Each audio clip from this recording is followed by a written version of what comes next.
I got woken by a piercing scream at 7 o'clock. Our daughter had got up she has to go off and do the horses, and we came running out to find her sobbing and in hysterics because she'd looked out the window and her car had disappeared. There was just a huge hole.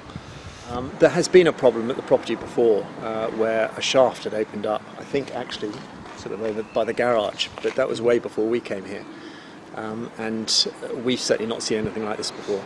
But the area is renowned for subsidence problems, and some houses around here, you've seen them dip, but you've certainly not seen anything like this where just a big hole's opened up.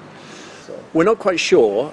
We've had Wycombe District Council building control around yesterday, and I think they're sort of looking to see what their view is about the wider implications in the area. But we've now got our insurance assessors coming around this afternoon, and they'll have to get a structural survey done, I guess, and look to see what the best way is going to be to resolve the problem.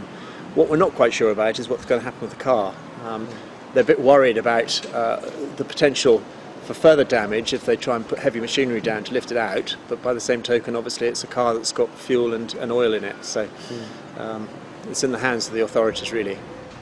To be honest, I hadn't a clue what she was talking about because she was sort of fairly hysterical. But to be very quickly, the thing that went through our mind is thank God she hadn't been going out to the car or just pulling away in the car when it happened. You know, if you've seen inside the hole, the car is completely full of earth, and you know the consequences of her being in it, if that had happened, were horrendous. So very quickly, you know, the sort of shock and the gobsmacked nature of it all turned into relief that actually it could have been an awful lot worse. We have absolutely no idea. We didn't hear it at all.